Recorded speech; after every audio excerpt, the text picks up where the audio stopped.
So, most species get their common names by suggesting an idea themselves when they enter polite society.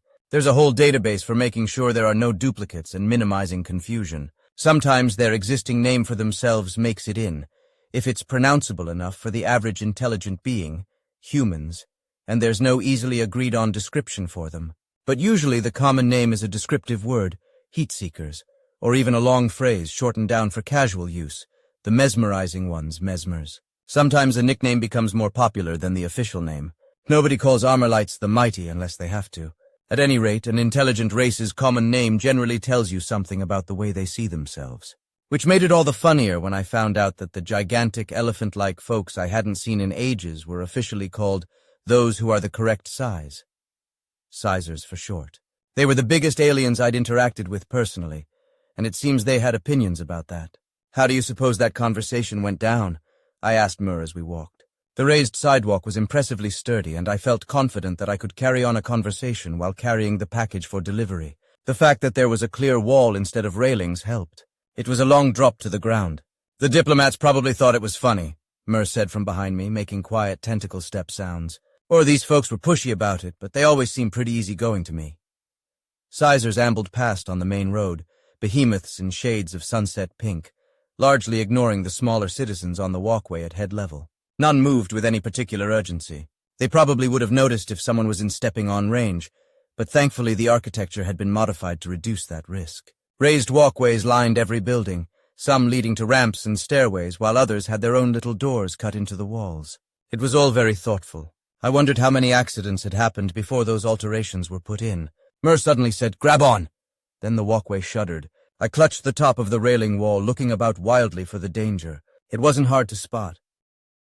A handful of babies, toddlers the size of a city bus, had tumbled against the side of the building. The street below us was now a riot of clumsy pink limbs and flapping orange ears, the babies squalling and whapping each other with their trunks.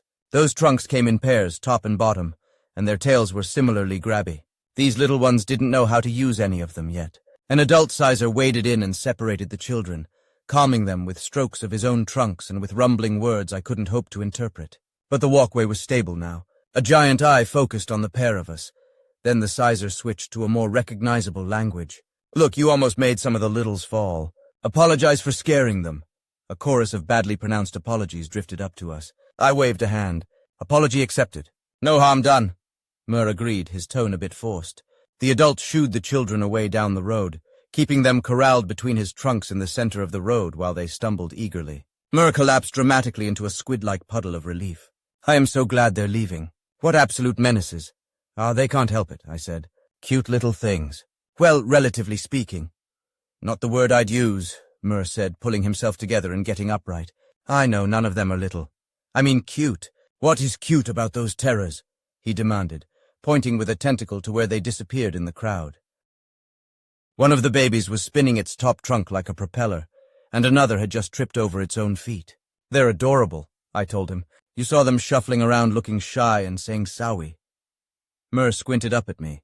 "You and I have very different ideas of what should be adored. Do humans always appreciate other species' infants?" "Well," I said, thinking, "probably yes. Somebody once explained it to me that since our own young are helpless for so long, we got evolutionarily overclocked for thinking babies are cute, just to make sure we take care of them. That might have spilled over to other things." "That explains a lot," Mur said. He stepped past me to lead the way. "I remember Z losing a bet about whether you would pet that spiny little creature a while back. It was precious once it calmed down. According to you, it had a cute little face and made the most charming little noises," I insisted. "Even though it looked nothing like your own species, huh? I can't believe you don't think it was cute, honestly." The conversation lasted until we reached our destination, a door with the word medicinary written somewhat clumsily above it. When Mur pushed on the door, it swung open as easily as a cat flap.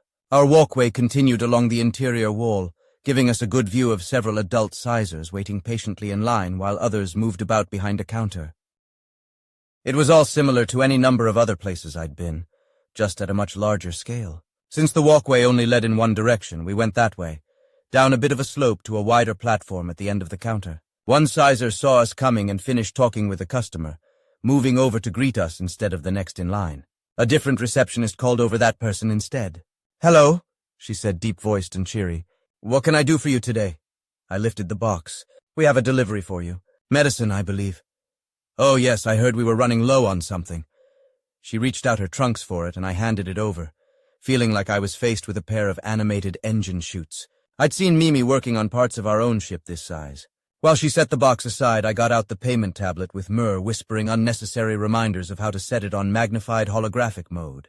This particular client had no chance of being able to sign for the delivery at our scale. She made an elegant swooping signature in mid-air, then typed in her other identifying information on the holographic keyboard.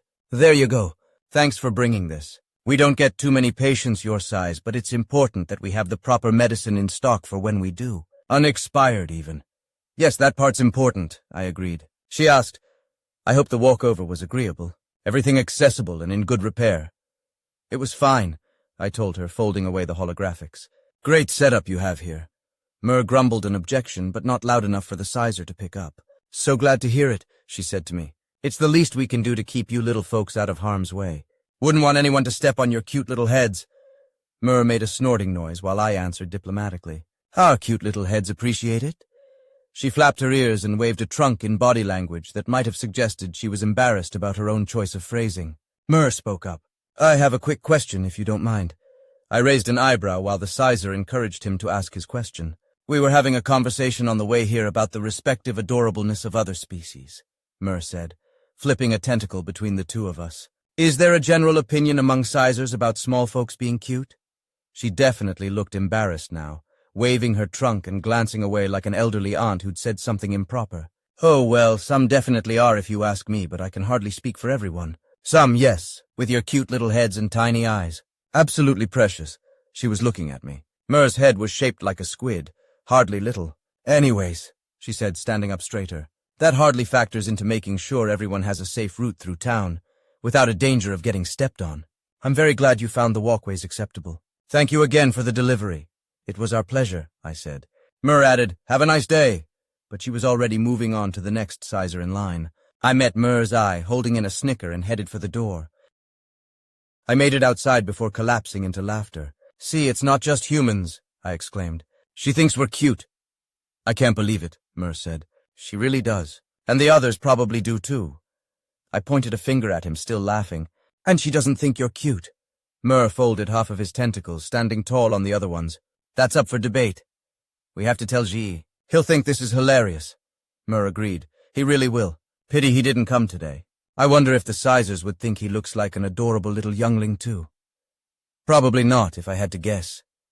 I started the long walk back to our ship.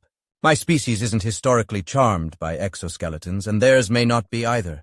But who knows? We can always call them up and ask. I'm absolutely not doing that. Yeah, me neither. But it would be funny.